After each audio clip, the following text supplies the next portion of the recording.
From removing the headphone jack to eliminating the SIM tray, there aren't many ports left for smartphones to phase out. But is replacing physical cards with eSIM really a step forward? Card slots consume internal space and swapping cards is a hassle. With eSIM, users not only save time and effort, but manufacturers can also design thinner phones with larger batteries. No matter how you look at it, it seems like a win-win. However, its implementation in China has been repeatedly delayed. Is eSIM really just a false necessity? Why does it evoke such a love-hate relationship? Hello everyone, I'm Kanchai. Today, let's put eSIM in the spotlight. This bank card-sized card. The first generation SIM card released in 1991. Back then, SIMs were only used in payphones and some early brick phones. It wasn't until 5 years later that the second generation SIM appeared, which was 12 times smaller than the original. If you ever used the flip phones of yesteryear, this is the type of SIM card you used. But for modern smartphones, even this size proved too bulky. So when the iPhone 4 debuted in 2010, it adopted the third gen micro SIM measuring just 15x12 mm. However, Steve Jobs still felt they hadn't reached the limit. 2 years later, the fourth gen nano SIM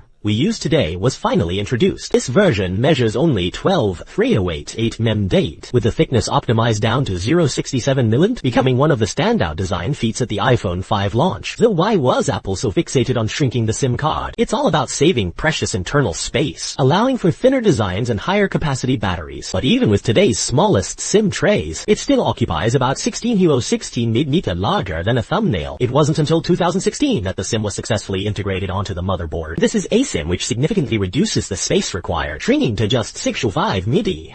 It's nearly the size of a grain of rice. Take the recently rumored iPhone Air from Apple, for example. The reason it can be a staggering 5-6 mm thin is entirely due to the space saved by eSIM. While the conversation around eSIM wasn't truly amplified in China until the iPhone Air, it has been widely used for over 3 years on overseas models like the iPhone 14.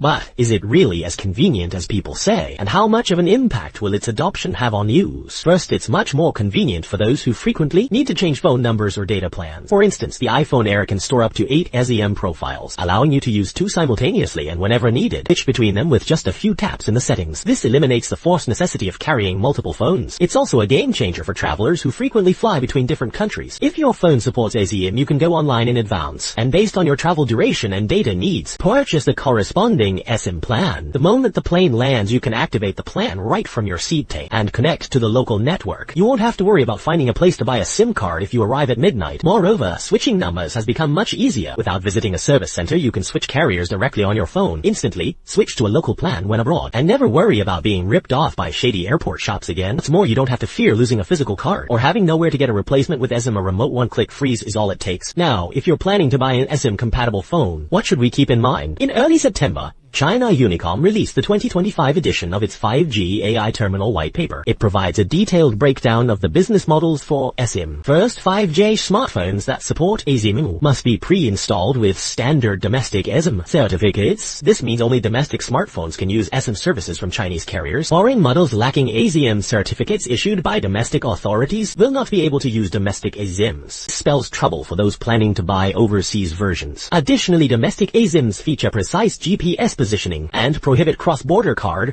writing to activate an overseas eSIM. You must physically be abroad. Meanwhile, VoLTE, NFC, and hotspots all function normally with an eSIM.